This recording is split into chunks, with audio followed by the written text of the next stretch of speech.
Renungan malam sebelum tidur.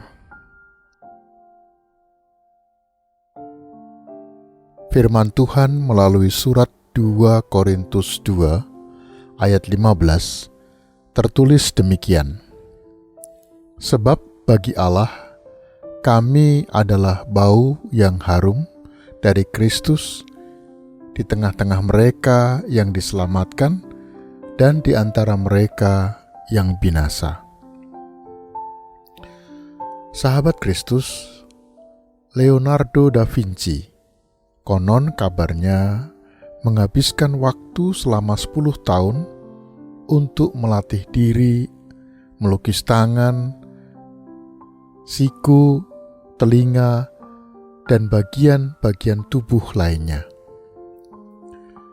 Suatu hari, ketika ia berjalan-jalan melihat sesuatu yang menarik, dan secara otomatis, secara refleks, karena sudah biasa melakukannya, ia mengambil kanvasnya, mempersiapkan cat gambar dan peralatan lainnya. Kemudian tangannya mulai menari-nari di atas kanvas dengan begitu menikmatinya. Inilah hasil dari latihan yang terus-menerus dilakukan. Ia akan dengan sigap melakukan sesuatu dengan menikmatinya. Sahabat Kristus, koki yang hebat, komposer lagu yang hebat, atlet olimpiade, bahkan supir, tukang tambal ban, mereka ini tidak akan pernah menjadi mahir tanpa melakukan latihan secara rutin. Demikian juga orang-orang yang bermain surfing. Awalnya, ia akan terus-menerus jatuh diterjang ombak, meski hanya ombak yang kecil saja. Tetapi, lama-kelamaan, ia mulai menjadi terbiasa dan mulai menikmati bersurfing dia di atas air, bahkan di gelombang yang sangat tinggi. Konon kabarnya, saking menikmati bermain surfing, seseorang tidak sadar bahwa ia sedang melakukannya di atas gelombang tsunami. Semakin tinggi gelombangnya, semakin ia menikmatinya. Sahabat Kristus, mungkin kita punya pengalaman yang sama dengan doa. Menganggap kebiasaan berdoa dan melakukan renungan tidak perlu secara rutin. Mengapa demikian? Banyak dari kita, termasuk saya, merasa begitu yakin bahwa komunikasi dengan Allah seharusnya bersifat spontan dan bebas saja. Apa yang terjadi, sahabat Kristus? Ketidakteraturan atau tidak adanya rutinitas membuat kita seringkali abai, seringkali lupa, atau malas melakukannya. Oleh sebab itu, saya merasa butuh mendisiplinkan diri yang akan memaksa saya untuk merencanakan waktu khusus, memberi ruang dan waktu berkomunikasi dengan Tuhan. Sahabat Kristus, dengan sikap disiplin dan kegiatan yang dilakukan secara teratur seperti membuat dan mendengarkan renungan malam serta berdoa,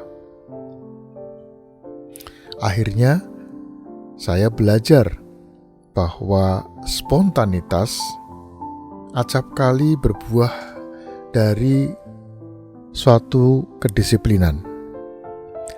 Rasanya ada yang kurang kalau tidak melakukannya. Bahkan ketika ada masalah, rutinitas atau kedisiplinan melakukan renungan malam dan berdoa sebelum tidur akan sangat membantu menenangkan hati dalam menghadapi masalah apapun. Bahkan semakin besar masalahnya, ia akan semakin menikmati karya dan pertolongan Tuhan yang ajaib. Seorang penulis bernama Nancy Myers berkata bahwa ia menghadiri ibadah gereja dengan semangat yang sama, seperti ketika ia berada di mejanya untuk menulis setiap pagi. Sehingga jika sebuah gagasan kemudian muncul, ia akan siap untuk menerimanya. Sahabat Kristus, lakukanlah pendekatan serupa terhadap doa. Teruslah berdoa tanpa memikirkan apakah saya mendapatkan keuntungan atau tidak dari doa itu. Meski seringkali kita dikuasai oleh rasa malas, rasa enggan, mengantuk, lelah, dan bahkan kurang enak badan. Sahabat Kristus, lakukan terus disiplin rohani ini dengan teratur, karena Anda sedang datang ke hadapannya dengan harapan untuk mengenal Allah lebih baik, dengan kemungkinan untuk mendengar suaranya yang hanya dapat ditangkap melalui keheningan. Mungkin Anda masih ingat sebuah cerita di dalam Alkitab tentang seorang janda miskin yang ingin perkaranya dimenangkan, dan ia mengetuk pintu sang hakim. Terus dia mengetuk dan mengetuk. Akhirnya hakim itu merasa terganggu, lalu ia bangun dan memenangkan perkara janda itu.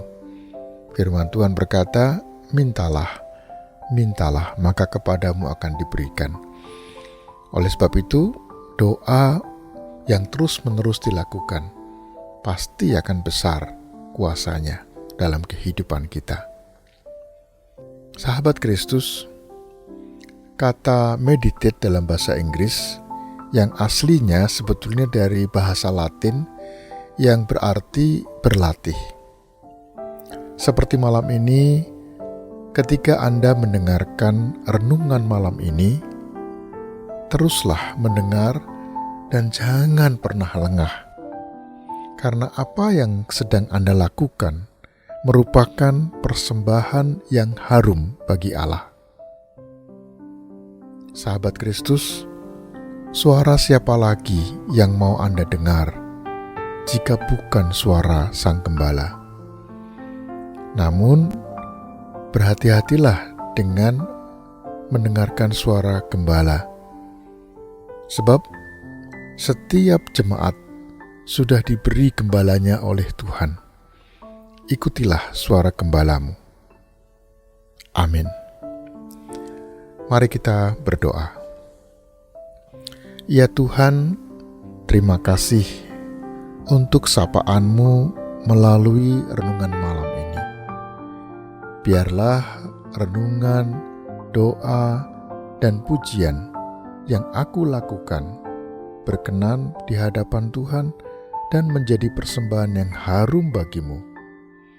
Dekaplah aku dengan cinta-Mu, dan esok hari, jika Tuhan memberikan kesempatan baru, aku akan terus menjadi berkat, menebarkan kasih-Mu dimanapun Tuhan menempatkanku.